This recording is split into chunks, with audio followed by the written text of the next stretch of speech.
like 7, the vibes alive. Inner circles here, where voices thrive. Turn on your screens, let the magic unfold. Listening and healing as stories are told. Come one, come all, this is your time. No topics too tough, just heed the calls. From mental health woes to justice we seek. Together we rise for the strong and the meek. A safe space for all, let's lift every voice.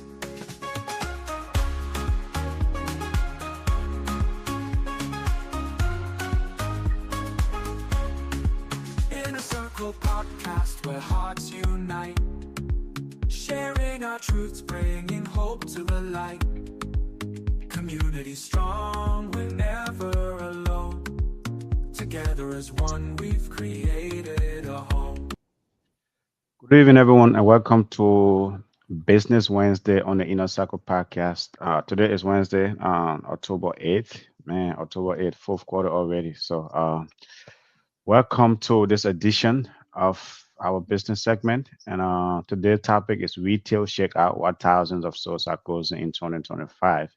It's a real crisis. When you travel, every little corner store seems to be closing, and sometimes some of the major ones like CVS. I mean, it's like I feel like every CVS is closing these days, stuff like that. So that's the topic tonight. Retail checkout, what thousand of so are closing. I'm your host Abe Kamara. I'm here with my co-host Miss B. Miss B, welcome to the show. Good evening, everyone. It's your girl, Miss B, here on Wednesday, always with you guys, minding the business that pays me. And it's been a minute, so I'm happy to be back. I missed you all. Thanks for that. Before we get into it, folks, you can obviously follow us on Facebook, subscribe to our YouTube channel, LinkedIn, X, Twitter, Apple Podcasts, wherever you get your podcasts. And also, you can contribute to the comment number put by putting a comment in the chat or calling our number 952-594-5154. But before we get to it, Miss B, what you been up to? We haven't. Monday we had a technical difficulty, so we couldn't do our entertainment segment, to see how's the weekend, what went down and stuff. But anyway, how you been? I've been good. Weekend was crazy busy. Your girl Yeah. left the state of Minnesota and traveled all the way to Arizona to celebrate Mr. Dominici Akwe D Strong, also known as D Strong's 50th birthday. And so happy birthday again to him. And I'm recovering. Man, like the amount of alcohol that was at this 50th birthday celebration. So I didn't even know some of the bottles, I didn't even know they could be that big. Like the Douce, they big old size Douce, this big. Casamigos, this big. I didn't even know Casamigos came that big. Bottles upon bottles, 3 days, Friday, Saturday, Sunday. I mean, the weekend was so lit. The folks that I've traveled with out of Minnesota, they didn't want to go home because our flight left out of Chicago out of Arizona at like 11:59 p.m. to come back to Minnesota. So we arrived home Monday at 4 a.m. Right? And I was sick. I was really sick. And so me showing up here Monday night was just me because I've been missing you guys, missing the Inner Circle podcast, been missing my co-host Abe here. And so it was just me trying to really break through all of that party. And I didn't drink, you guys. I didn't drink any of that alcohol. I was very sober this weekend. But man, I don't think I've seen that much liquor except inside a liquor store, like the amount of liquor I saw this weekend. Maybe there's something about 2050. Who knows? So I it swear, comes. It like I felt like I comes. bought a lot of liquor for my wedding. I bought like $4,000 worth of liquor for my wedding. We're talking 2.5 barrels worth of liquor. I know for a fact he did double that. He did double that this weekend. Uh, And so if you ever wonder what money can do, it's the power of money. it's the power of money. So yeah, it was a nice weekend. And then the week has been busy. Yesterday, I was invited to a boat ride by the McKnight Foundation. Mm. the Mississippi Queen last night. And so that was fun. Got to mingle with folks, bump head with some folks I haven't seen in a while. It was nice to see them and just hear more about this work that we're doing out here in Minnesota in this nonprofit landscape and see what other people have going on. So that was fun. It was work, but then it was fun as well yesterday evening. And then Friday, I'll be back on the boat again, but Friday will be date night, right? You think I should be tired of this man after spending a whole weekend with him in Arizona, but that wasn't us just being us. That was us among the sea of people.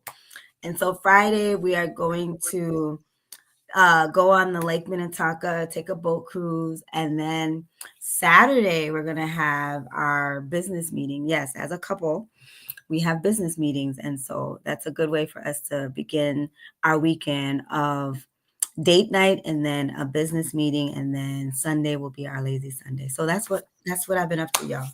Okay, you live in a life, Miss B. You live in a life every female dream of, I guess. So every aspiring rich female dreamer, that's the life you live in. So kudos to you though. But I'm glad you enjoy Arizona. I I'm did. I'm glad you got some stuff going on this weekend, and congratulations for all of that. For you, Abe. Don't try to ignore the And fact that and this keep up the weekend, good work. you was not in town this weekend, Abe. No, I attended my son. I call him my son. But my brother, second oldest son, got married to into a Caucasian family, so went to a white wedding. I It saw wasn't. it. It, it wasn't like it was all a Caucasian wedding. That's all I can say to that. Right? It was a white wedding. Everything was, he left us out. I can say the Peking left us out. He Oh said, nah, no. it's not going to deal with you. We want to left us out. Right? There was nothing about, the kind of African celebration we like to do, but kudos to him. Got I saw married the to his. mother-in-law getting jiggy with it. Exactly. Yeah. Yeah. Nice family. Actually, he got married into a nice family. Nice. Yeah. So They happy. look like a cute couple. Yeah. Yeah, happy for him. Congratulations to them. Yeah, definitely, Yeah. right? He has made a commitment. Hopefully, everything goes well, but I'm sure everything will go well and stuff. So, Something Uncle Abe can't do, but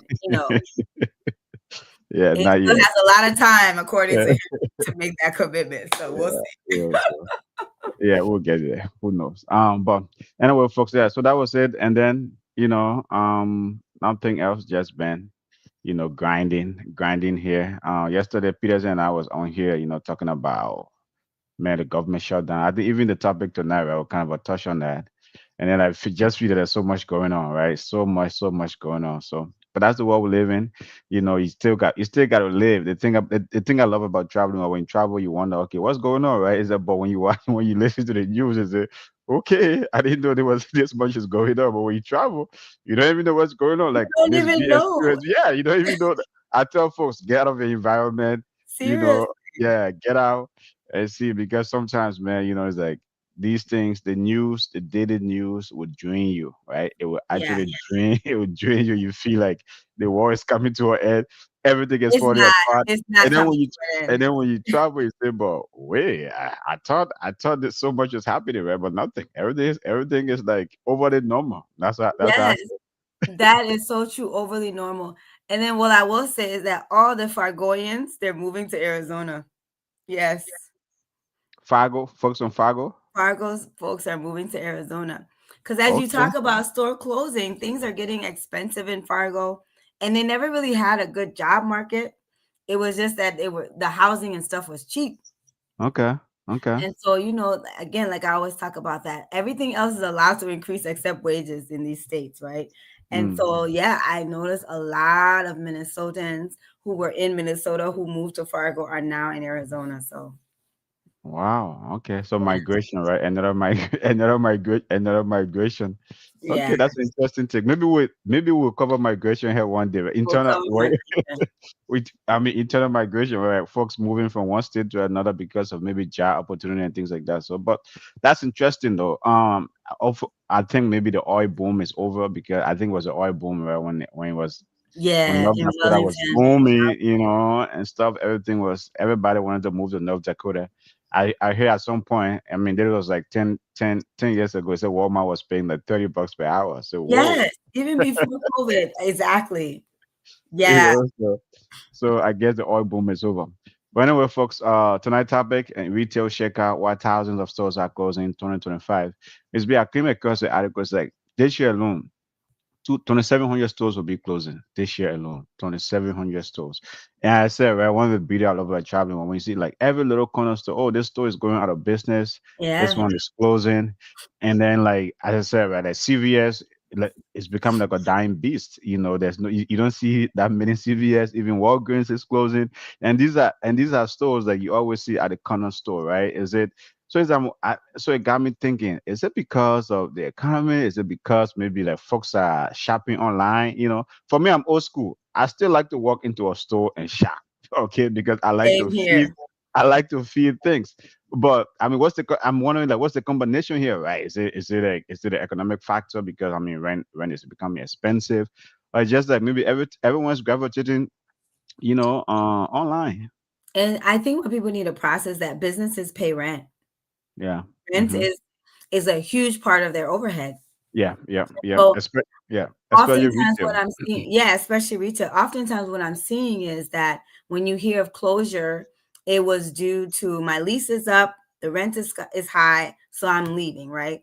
Hmm. And then people are like, oh, if they're making money, they won't leave. No, honestly, even when you're making money, is to what are your profit margins, right? Yeah. And we Yeah. have to think these businesses are so used to having high profit margins that Hmm. even if they're still being successful, right? But those margins are low, that is what they're going to take into consideration to say, okay, let me exit the market. I know CVS for a fact have merged with Target pharmacies. So now all Target pharmacies are CVS pharmacies. So that's one way to see why they have exited their own brick and mortars, right? Because they have moved into Targets. And that's been a great relationship because Target's really been trying to cater to that pharmacy market and they unfortunately was unsuccessful.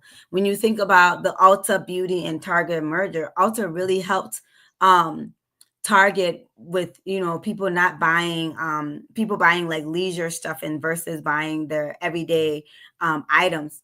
Like their Target does sell grocery stores, but that is not why people go into a Target to buy groceries. No, people go into Target to buy the beauty products, the health and beauty things. And so all of businesses are thinking about how do they merge to stay sustainable. They want to continue to have high profit margin. And so getting rid of that number one overhead as far as that rent is going to be what they're going to do.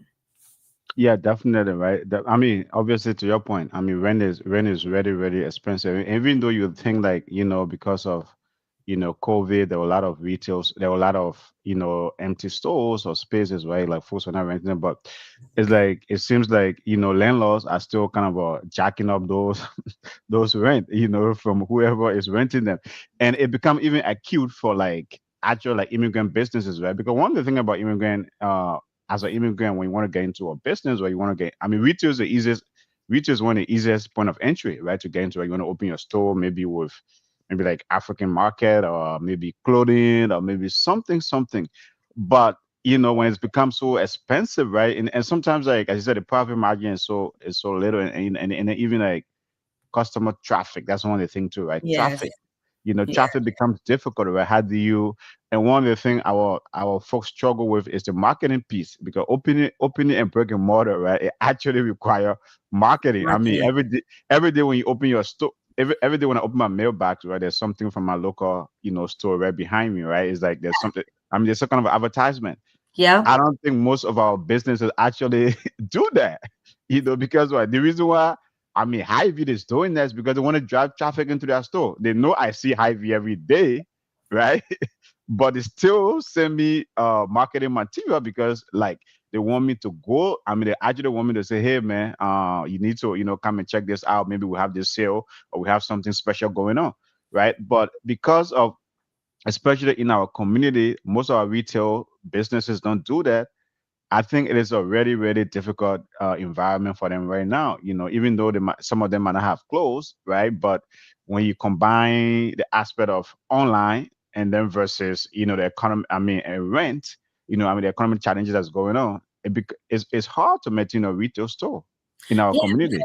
yeah, you got to think about, okay, if you're selling it online, you still have to keep your product somewhere. You have to have a distribution center, but a Hmm. distribution center is less overhead, especially if you're small, right? Yeah. If you think of Hmm. somebody, let's just say, I have African clothing and I want to sell my African clothing, and now I'm going to go get a brick and mortar space, right? I'm looking at rent, I'm looking at employees, I'm looking at different licenses and fees, because when you have a brick and mortar, different insurances are required, different things need to be put in place in case people come to that space and get harmed, and then the utilities, right? Hmm. Besides that rent, there's utilities, all these costs are on you. Landlord doesn't pay any of them, right? And then you have to think about your inventory, right? You have to already pay for that. It's a lot of costs that go in overhead that goes into a brick and mortar space that you won't have to endure if you're doing a home-based business. If you occupying your retail business online and you are having your product in your house, right, and you're distributing outside of your house, you're cutting major costs right there. Yeah. And Hmm. then even if you went and got a space just for distribution or a warehouse space, you're still having less cost because of the things that come, the other type of overhead that comes with the brick and mortar space. And I think overall is like people are cutting down their footprint, because when I say cutting your footprint down, right, if I was a Target and I'm occupying 96,000 square feet of space, just imagine what my rent is. Hmm. And then Yeah. the electricity bill for that place, right? Yeah. Your heat, your AC, and then the amount of employees that you're packing into that space, right? For Yeah. just Yeah. one location. And Hmm. so you're looking at, okay, I'm going to push my online shopping online, and I'm going to invest in having more distribution warehouse Center. space, Yeah. distribution centers. You're having less people to occupy that, to cover that overhead. And so that's what a lot of these stores, even Walmart now, Walmart has become like a Amazon. Walmart is not just offering Walmart's things online, they're offering their other vendors and buyers are selling their stuff on Walmart now. They have become like Amazon. And again, Target is doing a lot with their online store, right? And making it easier, getting quicker to people. Shipment is free. A lot of the bigger brands now can afford, because they're pushing out such large volumes, they can afford to ship things for free versus, the smaller retailers, right? They have to charge you for shipping costs. But Amazon and Walmart and Target and those folks, even Nordstrom, they'll ship your stuff for free because they are a big entity. They can cover that cost and still make money. So that's why you're seeing a lot of stores close. Yeah. Well, folks, tonight we are discussing retail shakeout. What thousands of stores are closing in 2025? It says like that is the year since the pandemic or during the pandemic. A lot of stores closed during the pandemic as well. But this has been the highest, since the pandemic. So it's a real issue. So tonight, that's what we are discussing on the Inner Circle podcast. You can contribute, put in a comment in the chat or call our number 952-594-5154. But one of the things to bring in here, right? If you have retail stores closing, right, because this has a real community impact. What does that do to our local communities? Because guess what, man? Some of us, as I said, for me, I'm old school. Okay, I like to walk into a store, feel something before buying it. The online thing, they have not gotten me. I don't have Amazon Prime. I love my Target. I like to go to my local Target and and shop. Obviously, as you said, right, Target is, they are all kind of gravitating, because they are competing with Amazon, right? When you are competing with Amazon, Amazon doesn't have a brick and mortar. You have to be strategic in, what I mean, in trying to, maybe follow their footstep. But what does that do to our to the local communities? Because if this trend continue, one of the other statistics I saw, right, it's a 50% of online of shopping that's going online. It's becoming like over 50% for the first time in history in the United States, right? 50% of shopping is going online. What does that do to the local community? Because we can just have all grocery stores, because even grocery stores now, right? You can just, when I travel, I like to use my Instacart, right? It's like I just sit in my hotel, get on my Instacart, You, order the whatever I card, want to order. Yeah, you missed the order, part, right? yeah, That's the why. yeah, That's the order why whatever we I are want. losing grocery stores too.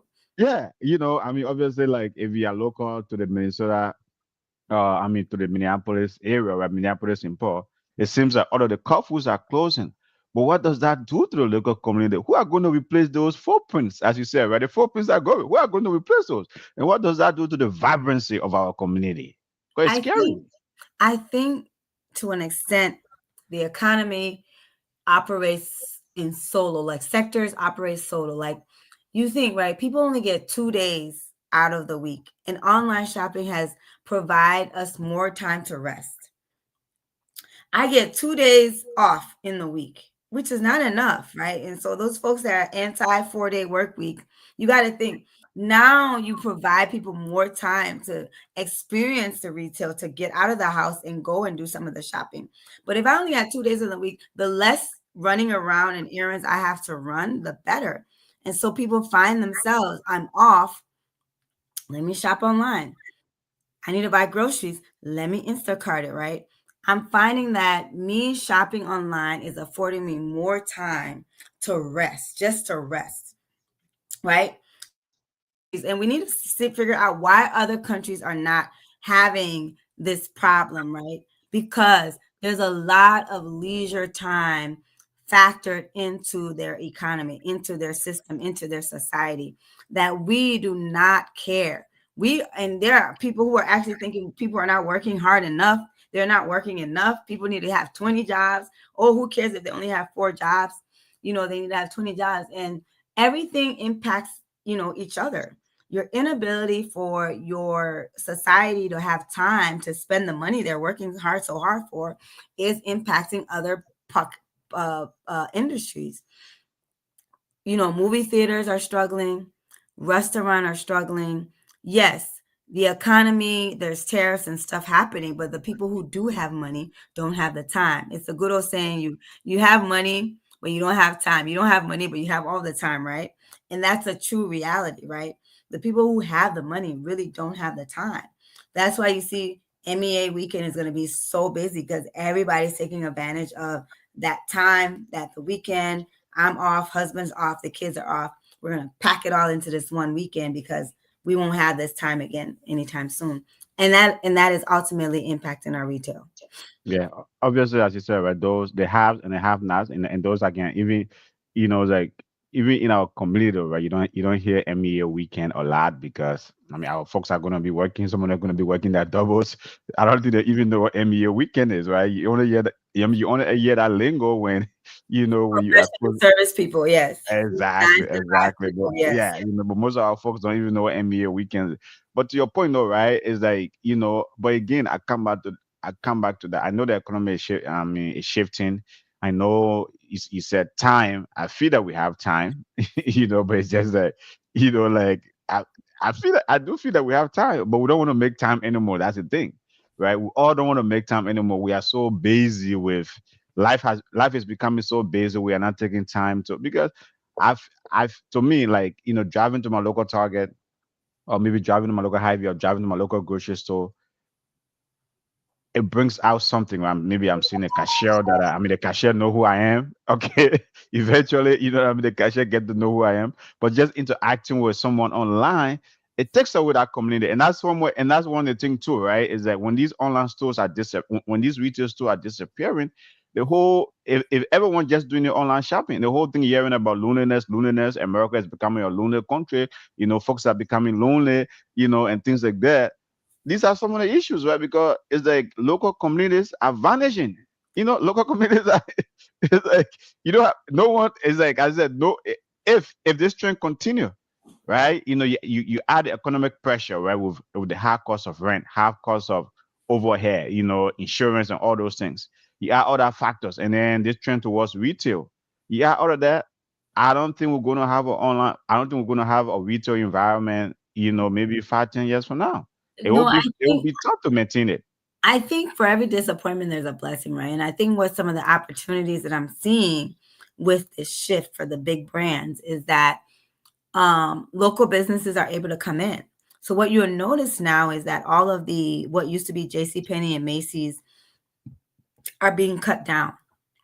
the sizes. They're making them smaller Mm. spaces for multiple business to be able to access and access that space at a more affordable commercial price. Because the idea that somebody can pay $10,000, $11,000 a month rent is not very feasible these days, right?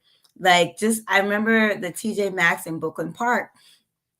When I talked to the owners of the space, that space is about 96,000 square feet of space. And they said this was, and it's been before COVID, TJ Maxx had left. So back then, TJ Maxx was paying 11 grand a month, just rent. Wow. Wow. Exactly. Yes, just rent. Office Depot was right next to that, and that they left too, paying about the same amount of rent, right? Hmm. So Hmm. this thing, two tenants was enough to have to pay you 22K a month Yeah. for this landlord. But that same space now, they have cut it in half, and half of it is a Planet Fitness, and the other half is still vacant. And so what's happening is that landlords are saying, okay, in order for me to be continue to be profitable, I need to provide smaller square space. And who have been the main people wanting to occupy smaller space will be the African immigrant businesses, the Asian businesses who operate in this market like economy when you think about coming from their continent to Hmm. America, Hmm. right? Hmm. And that market-led economy is probably 100 square feet of space, right? I just have my Hmm. little space right here. I'm gonna pack it with as many goods as possible, and Yeah. I'm gonna sell that, and I'm gonna be feeling successful. And so when you go to Woodbury Mall, you go to Northtown Mall, you go to a lot of these older strip malls and some of the newer ones, they're cutting down the footprint size of these businesses which is allowing our African immigrant businesses, our Asian businesses, Latino and Black African American business owners to be able to enter the market. The Minneapolis has a new program now that they're giving out storefronts to Black businesses, and subsidizing their rent, right? To give them an opportunity to open brick and mortar. So that's some of the things that we'll have to do and be creative when it comes to investing in businesses. The days of your Walmarts and JCPenney coming in and occupying acres and creating all those hundreds and hundreds of jobs, those are gone. It's not going to look like that anymore. And so local cities have to think differently about supporting their local businesses.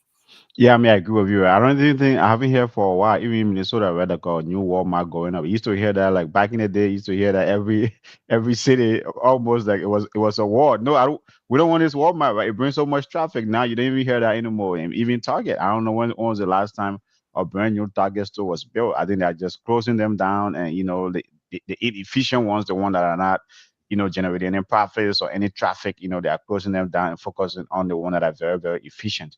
But Yeah. that's living like neighborhoods like ours. I don't know. I mean, I know you live in Broken Park, but I don't know how long that talking Broken Park gonna survive.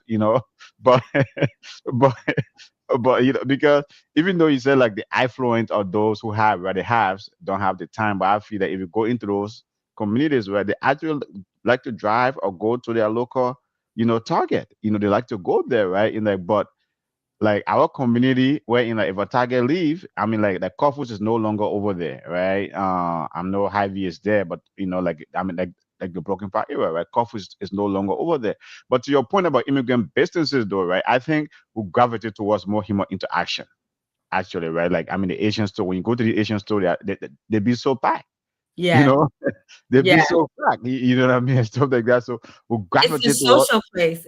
Our yeah, businesses are a social place. yes. Even if you go to the Carmel Mall, man, that place is packed 24/7, nowhere to park at any given day. Our businesses are becoming social places and providing that social experience. And so therefore they will be more and more successful, right? Again, just think back to the continent, what a market looks like in Liberia, right? You don't just go to the market to buy food. You're going into the market to bump into your girlfriend, your boyfriend, to vibe. And that's why Waterside Market is so successful, because they provide that social experience. I mean, Waterside, you can see them playing Lulu outside. You will see the puppet in, gather outside. The older men then gather outside. The young boys then will stop by. Oh, puppet, what's up? And you having that intergenerational conversation happening at Waterside too, with everything else that they can do there. So that's what it takes for our businesses to be successful. That social experience. I think local governments will have to, they used to roll out the red carpets, excited for a CVS or a Target or a Walmart to be coming to their community, right? Bringing all these incentives. And so now those incentives have to look different, have to be channeled differently. Because like you're saying, what does that mean for our community when you have all these vacant spaces and they become boarded up? Like right now, the Target, the CVS in Midway in St. Paul on Long University, the community is crying for that CVS to be removed, for CVS to do something with that, because they feel like eventually what happens is these vacant spaces drive up crime. Yeah, You gotta think, it's better you have our local businesses in there because they're a way to keep our community safe. yeah. The local owner knows people. Oh, I know Junior. Oh, I know and Keisha. And they know the community. Oh, hi. They'll say hi. They know the kids. They see the kids doing something like, oh, you guys shouldn't be doing this. It's after school. Get home, right? Our businesses are a part of our community safety. So that's why when I talk about community safety, I'm always talking about the local businesses and the importance and value that it is investing in our local businesses, right? Because these big stores are going to leave, things will get boarded up and they'll be gone and they're not coming back. But let's put our local businesses in there in these vacant spaces. Let's subsidize them and help them to get in there. And, in 2-3 years, they'll be strong enough to and even able to scale up. Yeah, I mean, to your point, right? Like, even like, I mean, you're talking about, I mean, Midway in St. Paul, right? But right here in our backyard, there's two vacant CVS.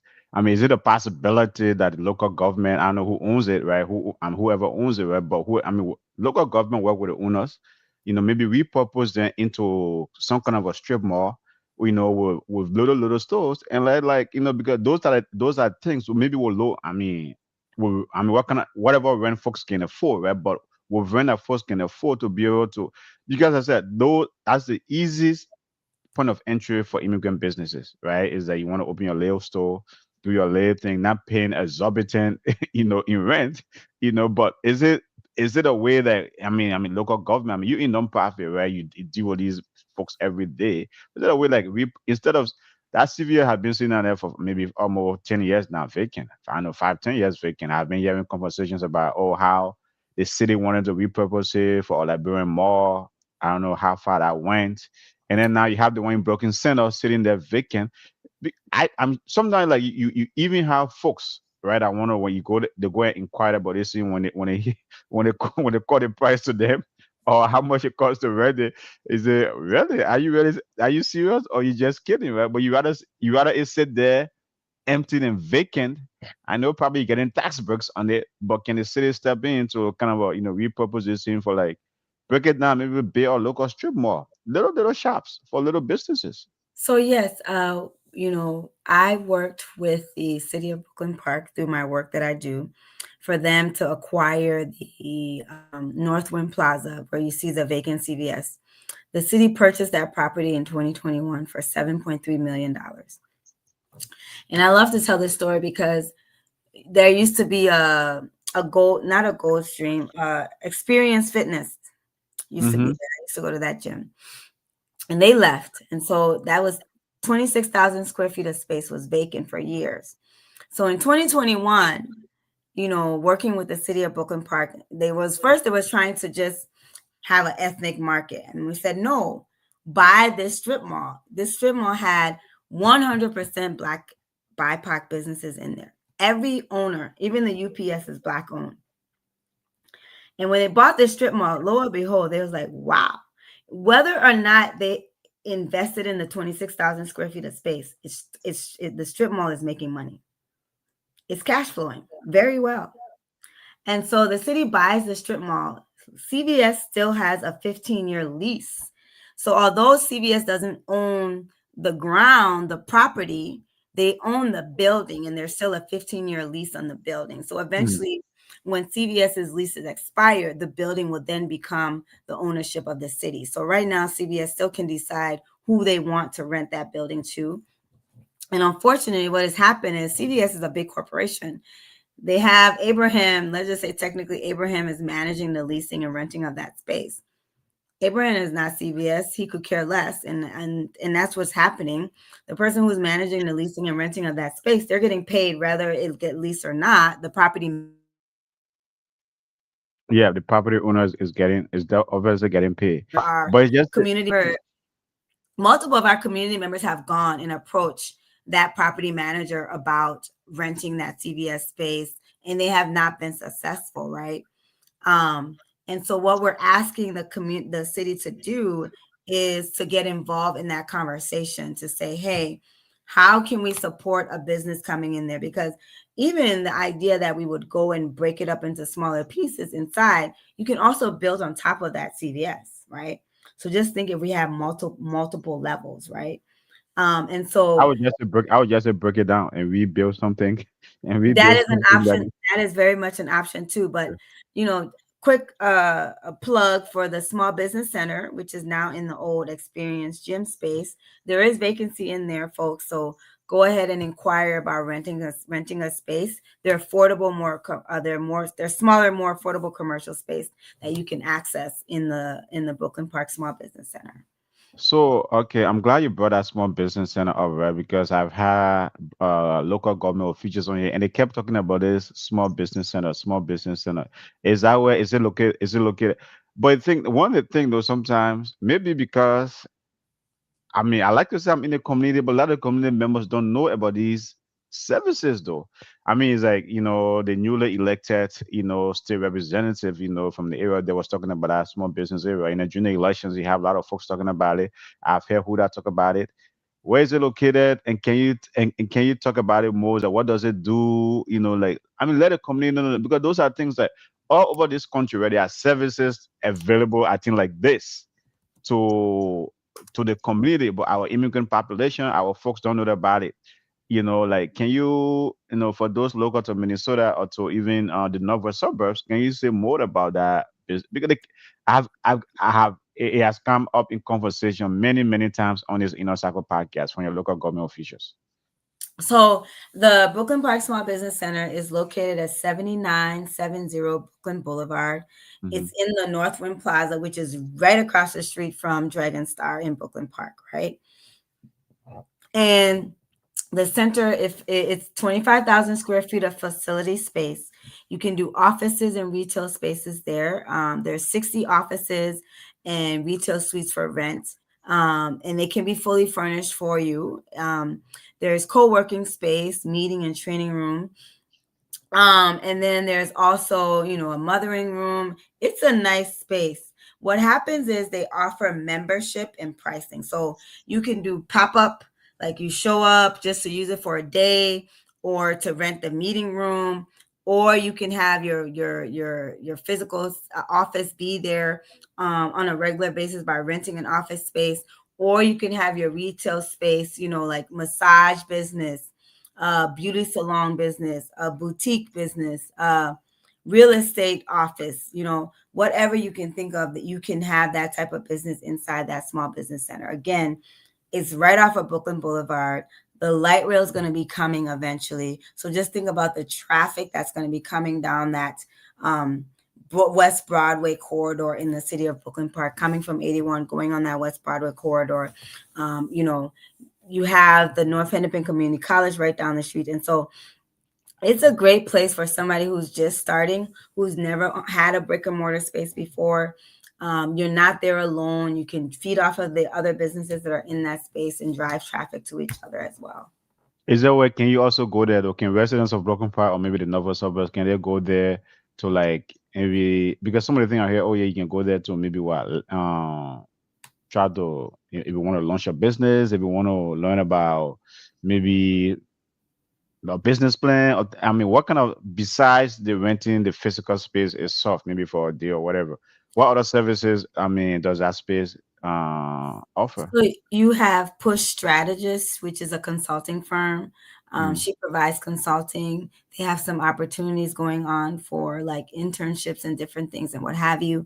You Okay. have the Economic Development Center there, EDAT, which is run by Mr. June Nandi. So you have different community organizations who have their office space in there. And so if community members are looking for resources, or businesses, entrepreneurs are looking for resources, that is the place to go as well. Not only can you go there to open your business, you can go there and receive technical assistance and Mm. get support with your business as well.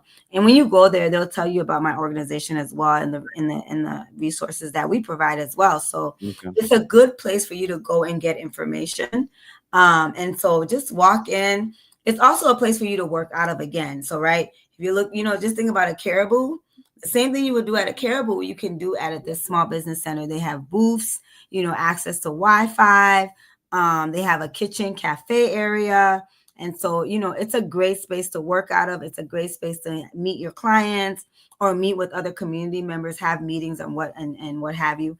And I think the mayor might have an office out of there as well. So if you want to talk to the mayor, if you haven't been able to have a one-on-one conversation with the mayor, that is a great place for you to go and be able to do that.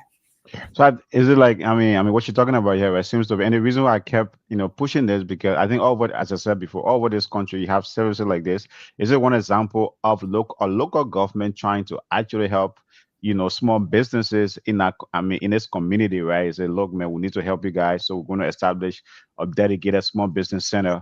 You can Yep. come and and get resources. You can come and learn. You can come and rent a space for a day and things like that. Should this be emulated like maybe the all over the country, right? Especially in communities that are maybe heavily immigrant, or maybe like minority, that because a lot of folks these days, man, everybody want to get away from the 9 to 5 or maybe the 16 hour and try to get into the business thing.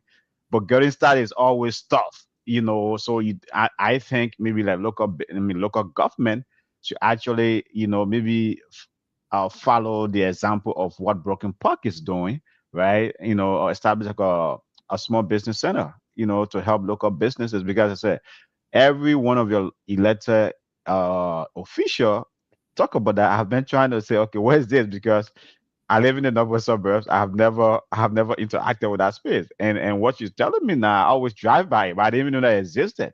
I haven't here like talking to any of my folks, my friends that even live in those communities where even some of their own business, I have never heard that conversation come up. So one of the things too, right? Not only the establishing it, but I think it is important, right, in the kind of environment we live, where in like immigrants want to establish businesses, minority folks want to establish, no matter what background they're from, right? They want to establish business. Sometimes they want to go into this retail thing, but I think there should be more publicity towards these things. Exactly. And so I was going to come and kind of champion our space, the Shingle Creek Center, Hmm. right? Okay. We were intentional in hiring a whole marketing company, a separate marketing company that, the Shingle Creek Center has a social media, it has a website. We look up to like the Mall of America, right? So everything that you would go to the Mall of America website and see, you can go to Shingle Creek Center and see, even highlighting our businesses. There's information about our businesses, the type of food, and it has a direct link to all the business websites as well. Marketing is so important, and that's some of the benefits of being at the Shingle Creek Center. And there's still vacancy there, so come and find out more about the Shingle Creek Center. But the difference with us is we recognize that our businesses do not have marketing dollars or don't invest in marketing. And so as the owner of the Shingle Creek Center, we're putting our best foot forward and saying, hey, we're invested in your success, because if you're successful, we're successful, right? As a landlord and somebody who owns the building, if you're successful, I'm successful, because you can pay your rent, and I can increase rent now because everybody's doing well, right? And so we went and we don't even charge that cost to our tenants. We cover the marketing costs, and we are investing in the marketing of selling and marketing our Shingle Creek Center, because if you're in Mall of America, they're not marketing you.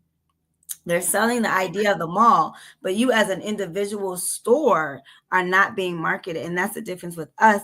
We take time and we highlight each of the tenants. We talk about our different individual stores and we market them because we know it's important for these businesses to be marketed so that they can get the traffic towards them. And so the Small Business Center does need to do a little bit more of that. Not a little bit, they need to do a lot more marketing so people can even know that they have space still available. There's a lot of space there still available, and that the space even exists for people to be able to come and utilize it and access it. And you want to drive customers to the space too, because again, if your tenants are successful, then you are successful as well. I think we invited City of Brooklyn Park to come and speak more about that center. I mean, to talk more about the center. Right? But I'm glad that you brought your space up as well. Is that a feature of retail though? Because it like your motto, what I'm hearing from you, your motto, right, is okay. You guys have the space, but bring in everyone, right? Bring in every other business, and then it becomes a community. Because like Yes. if you go rent from a landlord, maybe you paying 2 3 thousand in rent, and then you have to cover your marketing costs, you have to do everything else. It becomes expensive and maybe unaffordable. I mean, like there will come a point you might not be able to afford it, or it might eat hugely into your profit margin. But creating these community spaces, right, I mean, is a if we it's such a thing can be like model in various parts of this country, especially in immigrant heavy community. I think it's a good model though. Yeah, it is. It is a good model, and it's proven to be successful, right? And so we all have to do our part. We all have to do our part to contribute because, I go to strip malls like Brookdale, what used to be Brookdale Mall, now in Brooklyn Center, and rent there is really really high. And so I'm excited when I see some of our Black businesses are opening up there. But then within a year, I noticed it. I just recently went to the Wingstop and I noticed great barber shop. It was nice, clean. I mean, they put some real thought into the renovation, and changing the aesthetics was important. You could see they were appealing to all types of crowd, not just the urban Black crowd, but the white crowd, the Asian crowd. But they're not there anymore, right? Again, Really? The barber shop I booked them more it, close.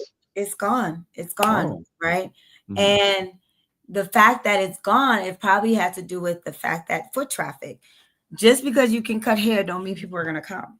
Mm-hmm. Because Mm-hmm. when you think about an economy like ours, what are the things that people are cutting down costs on? Is those luxury items. It's things that they use to upkeep themselves. They'll Mm-hmm. figure out, maybe I don't have to do my nails. Maybe I don't have to get my feet done. Maybe I don't have to get my hair done. Or maybe I can just grow out my hair now, right? It's these luxury upkeeps that we're going to cut down. However, you can withstand these times because it's not going to be like this forever. You can Mm-hmm. withstand these times if you're having higher volume of people. I mean, I'm not a big fan of Walmart at all. I don't know how I ended up at the Brooklyn Park Walmart last week, but they're remodeling. That Mm-hmm. Brooklyn Park Walmart is renovating. That Mm-hmm. is one of their highest grossing locations. It's booming in there. They're making money, right? And Mm-hmm. that's why I tell people sometimes they feel like, oh, when a business is in the Black community, they can't make money. But what Walmart does too is they lease.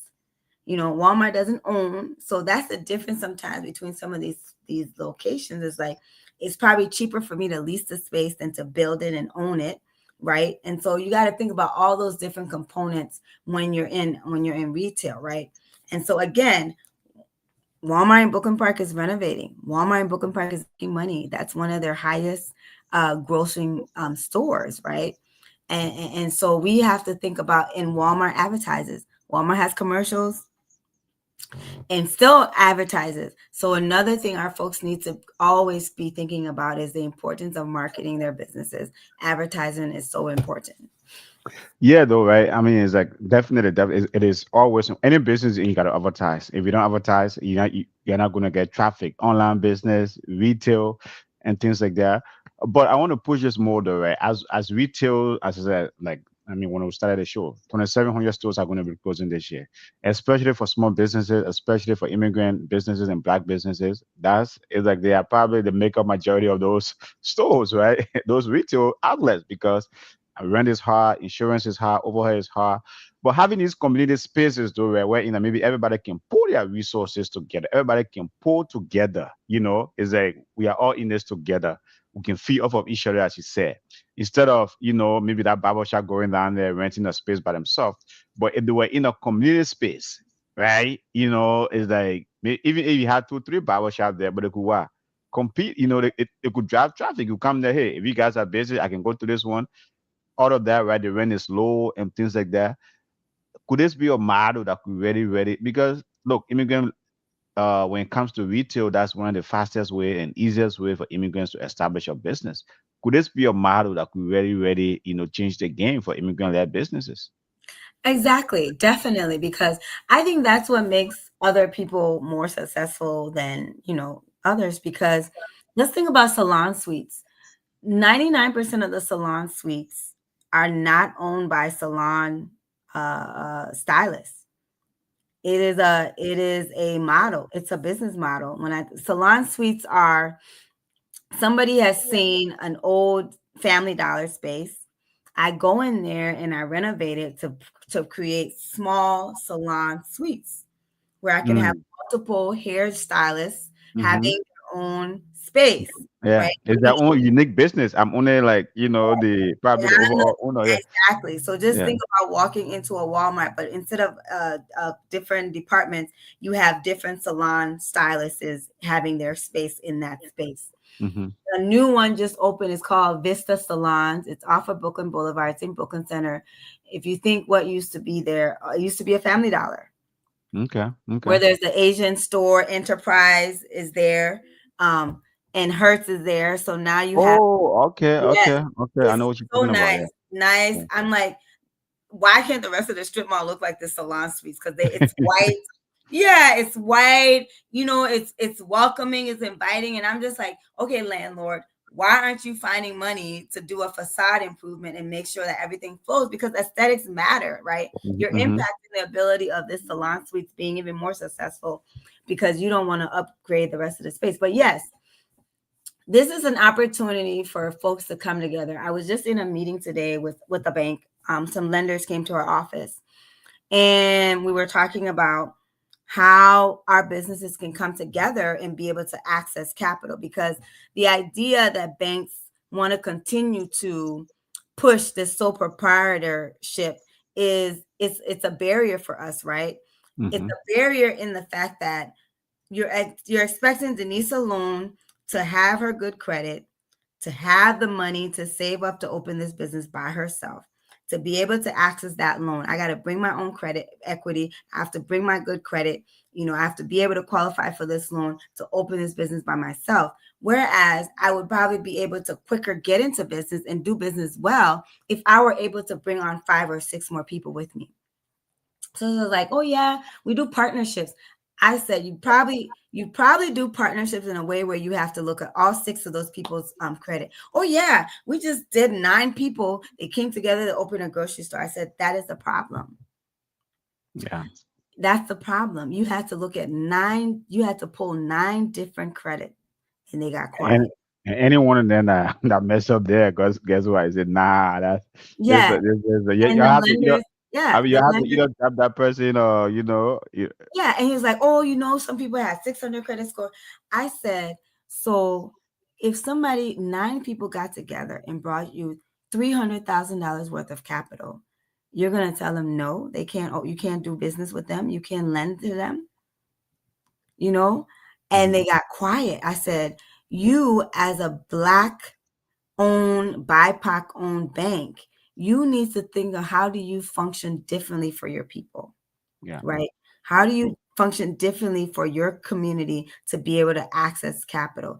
Just the idea that they're in the position to go to a lender is, congratulations enough, because Mhm. not a lot of us are even in the position to go to a lender. And so the idea that they're showing up with $300,000 of their own money, it's another reason to be congratulating them. Yeah. So you should be in there figuring, how do we get to a yes for these people to be able to access this loan and be able to open their business? And because, yes, people are noticing smaller, older spaces are on the market for sale. and they do want to come together, right? I encourage more of us to come together. So now how do we advocate? And so this is where the advocacy comes from me.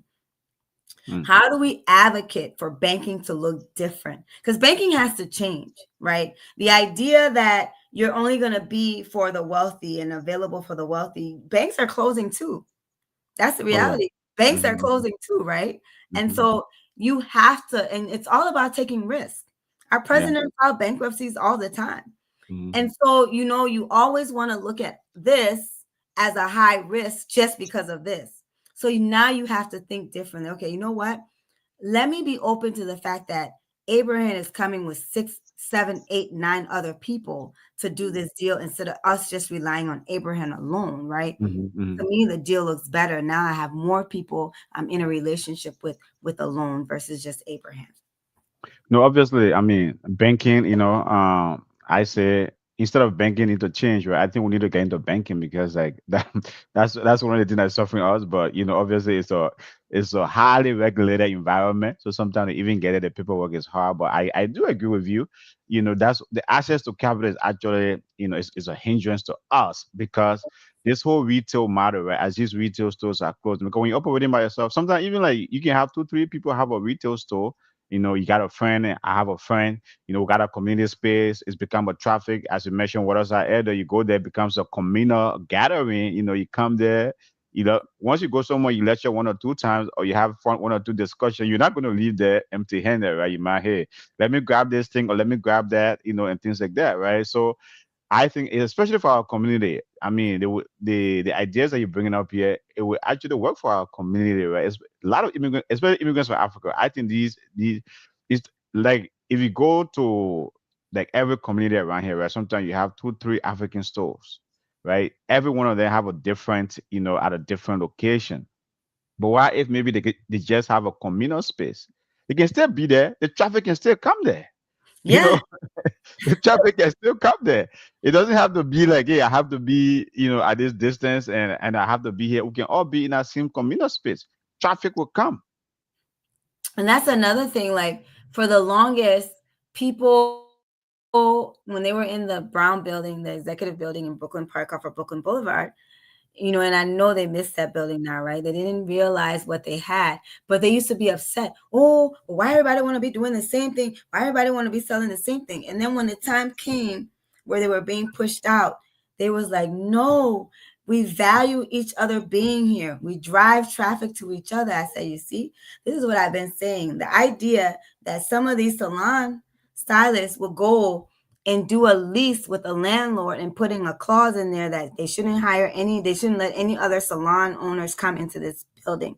I should be the only one here. No, competition is great. Mm-hmm, mm-hmm, mm-hmm, Competition is what feeds the market. Everybody needs competition to be successful in this market. mm-hmm. And the more of you in one space, because here's the thing, if I go do my hair today and you're booked, let me be able to go down the hall to the other person who's available, right? It doesn't mean I'm going to leave you, Mm-hmm. but I Mm-hmm. like the idea that you're keeping that business in that building.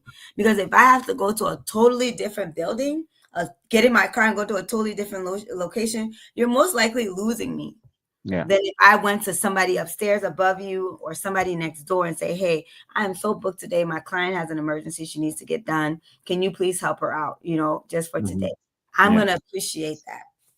Yeah, yeah, definitely. Well, folks, we have been discussing retail shakeout. What thousand of stores, man, said 2,700 stores are closing this year. 2,700. Everyone's gravitating, the whole online shopping. I'm old school. I still go to the store, feel my things, and I buy am them. too. I like to shop in the store. I agree with you. Because let me tell you something real quick. Nordstrom, Yeah. I have ordered the same cardigan sweater 3 times, Abraham. Why? Because they keep sending me an extra large. And I'm gonna attempt to order it for the fourth time because I really like the sweater, but I can only get it maybe online. maybe they feel when they look at you, they say, "Well, no, extra large can fit you." That's the thing, right? It's like there are a lot of times small will fit me, but at certain fabric, right? I have to do medium, right? There's no way I can do. There's no way even certain fabric I have to do maybe large. So that's how I let it go feed my things. And I Thank don't need, you. and guess what? I don't even have to try it on. So long I feel it, I said, no, no, no, this is, I mean, I like this. I'm gonna get it. I don't Oh, have to yeah, try. I'm thank not you. going there to try them on. I'm just going there, okay, what? I feed it, I like it. I say, yeah. So it's like for me, is really getting to my soul that retail stores are closing because I like to go to I like to patronize them. I like going shopping. It's therapy for me. You Hmm. know how they say retail therapy? It's therapy for me. You Okay. know, I go and I spend all day, especially if I'm well rested. I'm well rested the day before and I can get to the mall. I will be there for hours. Are Hours. you are you one of those that be going from one store to another? I'm not talking about that. Yes, I don't. Okay. yes, Okay, no, yes. then cut me out of that. For me, I already know what I'm gonna get. Boom, boom, boom. So, I Get mean, you're in, a man. You're a get man. So, yeah, that's how you guys get are. in and get out of there. Not to go and walking around trying to. Oh no, I like this. Oh no, I like that. Nah. I think I've converted my husband. That's what happens when you stay together too long.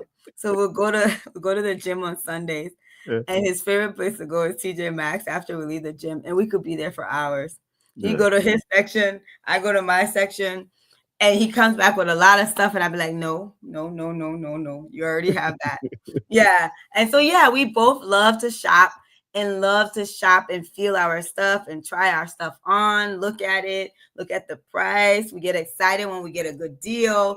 And so yeah, I miss that. If it didn't have retail stores, I think maybe I would save money though at the end of the day because I wouldn't shop. I don't like shopping online. I put a lot of stuff in my online cart and I never push play.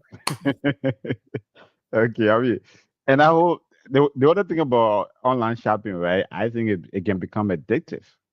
I mean, I was like, as someone that I know, People, every day Amazon was appearing. So, whoa, I said, but man, like Amazon Prime can get you hooked. It's like every time, oh, there's this deal, oh, there's this deal, oh, there's this deal, oh, there's that deal. But so I'm not happy that retail stores are closing, but that's a reality, right? That's the economic reality. That's the reality we live in. Online shopping is becoming the thing. The economy also is getting tougher. There are uncertainty, there are tariffs, rent is high, insurance, overhead, everything is hard. So these retail stores are closing. I think to your point, right, is like, local government, small business, we all need to reimagine our new way. What I mean? For this, because to me, I fear for local communities, though, right? I mean, to your point about crime earlier, these mm, things, and when you see a vacant space, no one there, what it drives why, especially in communities with minorities and immigrants and, and things like that. Those things drive crime. But when you have when you have a retail space there, folks are coming there, hanging out, doing things. yeah, Yeah, turn, yeah, it creates vibrancy, and we yep, don't want those vibrant and we don't want vibrant communities to go away. yeah. I mean, online shopping is great for those that do it, but I don't think, we should government everybody working together should find a way for not you have to reimagine the stores. I agree, like all these gigantic stores we used to have before Walmart is like from here to from here to Philadelphia, you have a Walmart as huge as that. Nah, those things won't work anymore. But I think, I mean, you can have a smaller footprint that becomes very, very communal. You can have those communal space, right? That you guys are doing. Have that strip mall and just bring those local businesses and things like that. So, but I think we should support that. But this is a 1 hour show. We've been having fun here for 1 hour now. So, as we wrap this up, man, I know you talk about your model. What else do we need to be doing, to make sure, especially like because I think sometimes consumers are the one contributing to, to all these things where we are all consumers. We are the one contributing to these things. And that's why I think we need to think of the economy holistically. Mm, Again, you're saying consumers, right? Consumers are responsible. Consumers need to do this. Consumers need to do that. We need the money to do it with. We need the wages to do it with, right? And mm, so if you have, there's a company, I think it's called Neoflix or whatever, is shutting down. That's 100 jobs. What's going to okay, happen to those people, right? Star Tribune just got rid of 100 jobs, right? And right, so business number one strategy for strengthening a business is to cut down your employee size, right? yeah, And hmm, that's how you save money. Spirit just filed bankruptcy. Effective December, they won't be flying out of Minnesota anymore, right? So Really? yeah. So Whoa. you got to think about the loss of jobs, right? We're all depending on the consumers to keep this economy afloat and keep these stores in business. But these same consumers, they're decreasing in their income. They're losing income and wages are not going up. And so I think the root cause of all of this is two things: the Mm. banks and their high interest rates, because at the end of the day, we all owe the banks. You own homeowners owe the bank, landlords own the bank, everybody owes the bank. And the bank is the one who when it's a win-win situation for them. Win or lose, they always win. And Yeah. so interest rates need to be revisited in this country. And then the second thing is wages, interest rate and wages. That's what I'm going to leave us with tonight. Okay. Well, it's all about supply and demand when it comes to wages, right? Supply and demand. If jobs are going, I mean, let's hope AI doesn't replace all of us. I told a friend of mine, I say, I hope AI doesn't come for all of us, But yeah, to your point, I agree though, right? It's like if we want consumers to keep these stores open, they should have a livable, they should have a wage that, that can help them, to maintain their livelihood. It's hard out here, and especially 2025 it seems to be harder, not only on businesses but on individuals as well. So Mm. hopefully things can improve, right? We live in an uncertain environment for, private sector employees, government employees, and things like that. So everyone's going through pain, but hopefully, the environment can improve and businesses, and maybe we need to reimagine with the issue of banks. The Federal Reserve, first of all, I know we talked about interest rate here the last time. Federal Reserve have to maybe do more to lower interest rate, but you also have to look at, they are also worried about inflation. So I mean, these things are hard, right? Policymakers have their hands full with a lot of things, but things are getting harder out here, right? Not only on businesses but on individuals as well. So hopefully, consumers can keep consuming. But it's a long term too, right? Because if you think about a lot of these stores, Mhm. it's so what happens with commercial loans, they balloon. They don't have the same length as mortgage rate as, I mean, like a 30-year, like a residential. Mm, Yeah, mm, no, mm, mm. commercial loans don't have 30-year mortgages. Mhm. Commercial loans, you're talking 5, 10 years, and then they balloon, right?